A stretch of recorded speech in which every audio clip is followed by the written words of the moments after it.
Je commence par bien comprendre que tout en voulant vivre de la vie de l'esprit, je cours le danger de laisser la chair, le moi s'efforcer de servir Dieu. Je vois que cette intervention de la chair annule l'effet de la croix de Christ. 1 Corinthiens 1, 17. Galates 3, 3, 5, 12. Je vois que tout ce qui est de l'homme, de la loi, de l'effort humain, a été à jamais condamné par Dieu au calvaire. Là, la chair a prouvé qu'avec toute sa sagesse, toute sa religion, elle a haïssé et rejeté le Fils de Dieu. Là, Dieu a montré que le seul moyen d'être délivré de la chair était de la vouer à la mort, comme maudite.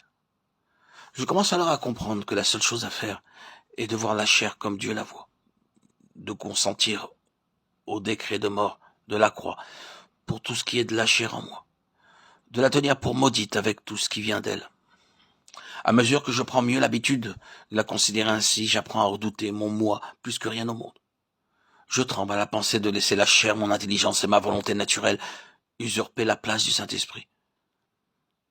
C'est avec crainte que je me tiens devant Christ, car je sais que cette chair maudite est toujours prête à s'introduire sous l'apparence d'un ange de lumière, dans le lieu très saint, à m'inciter à servir Dieu par ma force naturelle et non par l'Esprit de Christ. C'est par cette crainte-là que le croyant est amené à sentir le besoin de recevoir le Saint-Esprit, à vouloir qu'il prenne en lui toute la place qu'occupait naguère la chair, et à se glorifier chaque jour de la croix, dont il peut dire, par elle, je suis crucifié au monde. Galates 6, 14.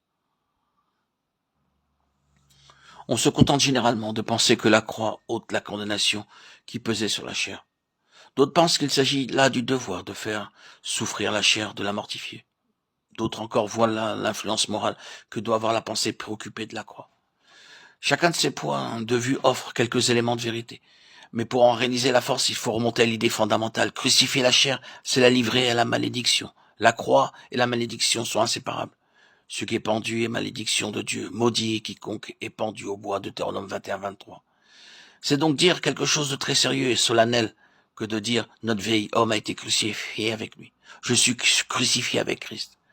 C'est dire j'ai reconnu que ma nature déchue, mon moi mérite la malédiction, qu'il n'est aucun moyen d'en être affranchi sinon par la mort. Par conséquent, je l'avoue volontairement à la mort.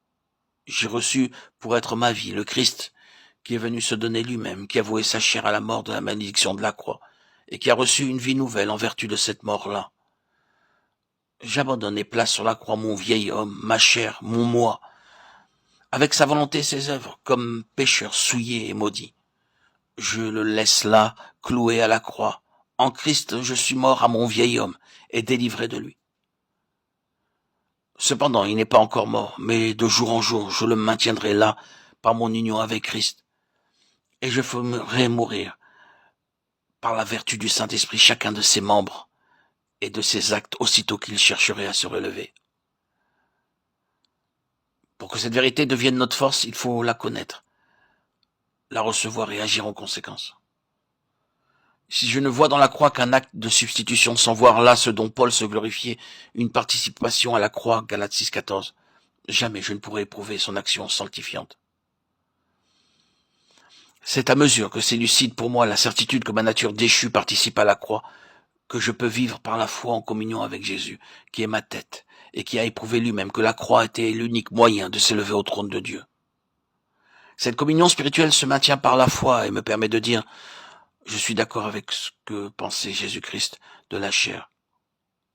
Je la vois tout aussi souillée du péché qu'il la voyait et ne méritant que malédiction, j'accepte donc la croix et sa mort pour tout ce qui est cher. Cette croix que Jésus m'offre comme le seul moyen d'être délivré de l'empire du moi et de vivre d'une vie nouvelle par l'Esprit de Christ. »